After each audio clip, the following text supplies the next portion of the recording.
देहरादून में आयोजित सांसद खेल महोत्सव 2025 के भव्य समापन अवसर पर मुख्यमंत्री पुष्कर सिंह धामी पहुंचे। इस अवसर पर मुख्यमंत्री ने उत्कृष्ट प्रदर्शन करने वाले खिलाड़ियों को सम्मानित किया और कहा कि ग्राम सभा से लेकर प्रदेश स्तर तक के खिलाड़ियों को इस महोत्सव के जरिए एक बड़ा मंच मिला है, जिससे खिलाड़ियों की प्रतिभा और आत्मविश्वास में वृद्धि हुई है।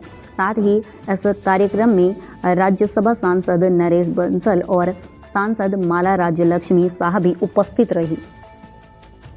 अनेक हमारे देश के ऐसे उभरते हुए खिलाड़ियों से, बच्चों से उन्होंने संवाद किया। निश्चित रूप से पूरे देश के सभी युवाओं का, खिलाड़ियों का बहुत मनोबल बढ़ा है। इस सांसद खेल महोत्सव के माध्यम से हमारे राज्य में भी, यहाँ देहरादून में भी आदरणीय नरेश बंसल जी, हमारे सांसद जी ने बहुत अच्छा इस महोत्सव का आयोजन किया। हजारों खिलाड़ियों ने इसमें भाग लिया।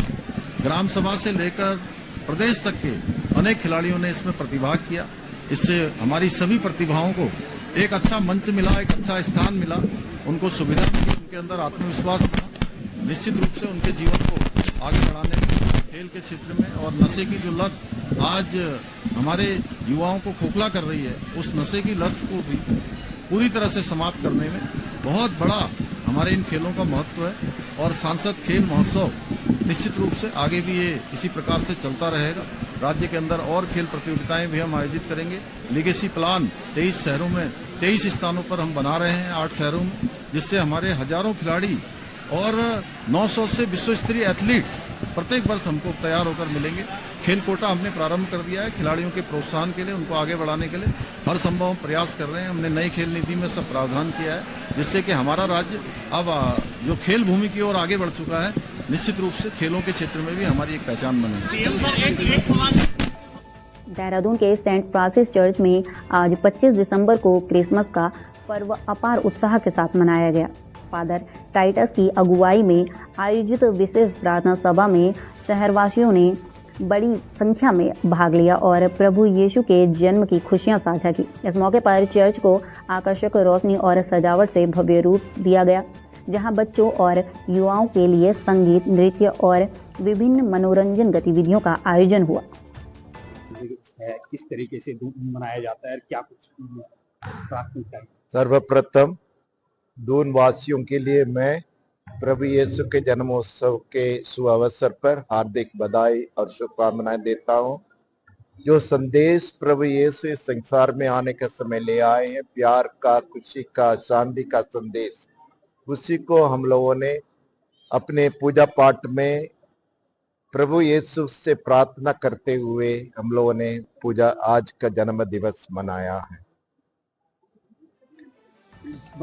चमोली जिले के राजकीय उच्च माध्यमिक विद्यालय नेगवार में विद्यालय का वार्षिकोत्सव हर्षोल्लास के साथ मनाया गया। वार्षिकोत्सव के इस समारोह का मुख्य शिक्षा अधिकारी श्रीकांत पुरोहित और नगर पालिका अध्यक्ष संदीप रावत ने कार्यक्रम का उद्घाटन किया, जिसमें छात्राओं ने शानदार रंगारंग प्रस्तुति दी। समारोह के दौरान शैक्षणिक सत्र में अव्वल रहने वाले विद्यार्थियों के साथ साथ राष्ट्रीय और अंतर्राष्ट्रीय स्तर पर जिले का नाम रोशन करने वाले खिलाड़ियों को भी सम्मानित किया गया। साथ ही प्रधानाचार्य लता झिंकवान ने इस अवसर पर गर्व व्यक्त करते हुए कहा कि विद्यालय की बेटियां पढ़ाई के साथ साथ खेलकूद के क्षेत्र में भी राज्य का मान बढ़ा रही हैं। राष्ट्रीय उच्चतर माध्यमिक विद्यालय नेगवाड़ा में इसमें हमने लोक संस्कृति दिवस जो हमारे उच्चाधिकारियों द्वारा इनके निर्देशानुसार हम ये संस्कृति दिवस मना रहे हैं। इसके साथ साथ हमारा एक वार्षिक उत्सव भी हमने ये रखा है और इसमें जो हमारी जो बालिकाएँ जो अभी नेशनल खेल के आई है, इंटरनेशनल जो खेल के आई है, उनका सम्मान कार्यक्रम है। और इसके अलावा जो हमारे परीक्षा में ये परिषदीय परीक्षा में जो बच्चे टॉपर्स आए हैं, उनको भी यहाँ पे सम्मानित किया जाना है। उनके अभिभावकों को भी, सभी को इस कार्यक्रम से सम्मानित किया जाएगा। बांग्लादेश में हिंदू समुदाय पर हो रहे अत्याचारों के विरोध में उत्तराखंड के कई इलाकों में जोरदार प्रदर्शन हो रहे हैं। इसी बीच बाजपुर में नगर के हिंदूवादी संगठन और जागरूक नागरिकों ने यहां जोरदार प्रदर्शन किया। रामलीला मैदान से शुरू हुआ ये जुलूस भगत सिंह चौक पर पहुंचा, जहां प्रदर्शनकारियों ने बांग्लादेश सरकार का पुतला फूंका और जमकर नारेबाजी की। इस प्रदर्शन का नेतृत्व कर रहे राज्य मंत्री मंजीत सिंह राजू और यशपाल राजहंस ने इन घटनाओं को मानवाधिकार का खुला उल्लंघन बताया। साथ ही भारत सरकार और अंतर्राष्ट्रीय समुदाय से बांग्लादेश सरकार पर दबाव बनाए जाने की मांग भी की, ताकि वहां रहने वाले अल्पसंख्यक हिंदुओं की सुरक्षा सुनिश्चित की जा सके।